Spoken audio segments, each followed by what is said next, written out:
On parle à présent sur Alsace 20 de ce 50e anniversaire des bonnes relations entre la France et la Chine. Nous sommes avec monsieur le consul de Chine. Merci de nous accueillir. Les bonnes relations, qu'est-ce que ça veut dire finalement entre nos deux pays ?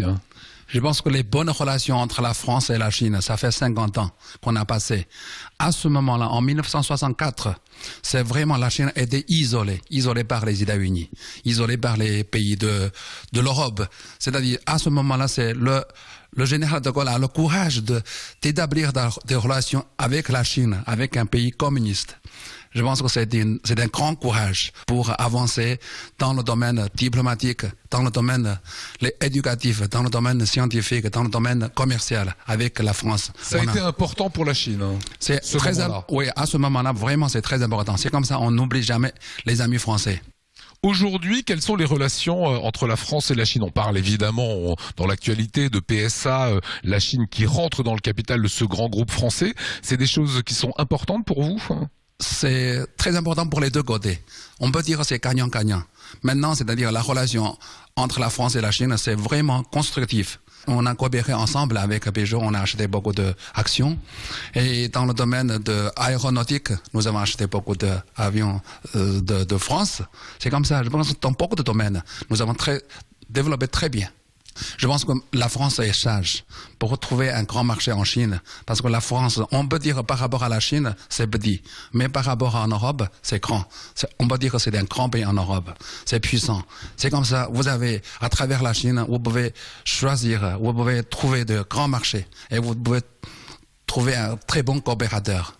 Alors, on était il y a quelques minutes chez Martin Kempf et je lui ai demandé de vous poser une question. Oui. Et elle disait voilà que en Chine, je ne le savais pas, les plaques d'immatriculation, il y avait un tirage au sort. Et alors, elle disait cela. Peut-être encourager encore plus les personnes handicapées à conduire.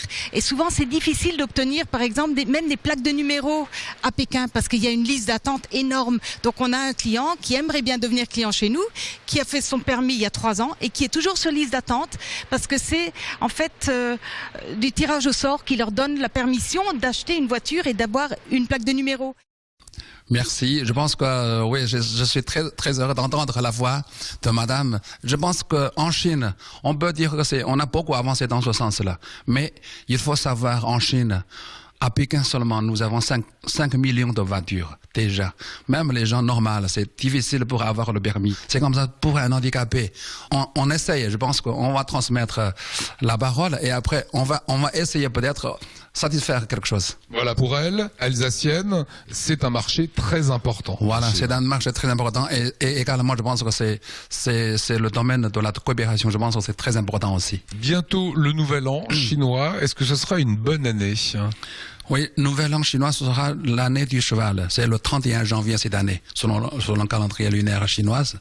Et je pense que ça, c'est une bonne fortune. On peut dire, si on galope sur le cheval, on peut gagner beaucoup de choses.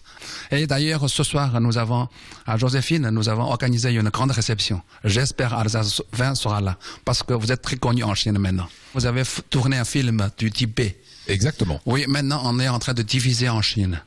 Alsace 20, maintenant, c'est un peu connu. C'est comme ça, on a traduit en chinois, pour dire que c'est le Tibet qui a tourné par les Français. Ça, c'est la première fois. Comme ça, la dernière fois, je suis rentré en Chine pour la réunion. Mais les dirigeants, ou bien les amis qui m'ont dit, ils ont beaucoup apprécié l'attitude des Français. Parce qu'auparavant, lorsqu'on dit le Tibet, la média, on déforme quelque chose. Mais cette fois-ci, l'image, c'est vrai. C'est ce qu'on a bien filmé, qu'on a bien parlé, qu'on a dit, on a présenté aux Français, c'est-à-dire, ça c'est le vrai Tibet. Mais je dois vous remercier. Voilà, merci à vous, un film vu par 2 millions d'Alsaciens et près de 80 millions de Chinois sur les chaînes locales là-bas. J'espère. Voilà, j'espère aussi. Merci. Oui.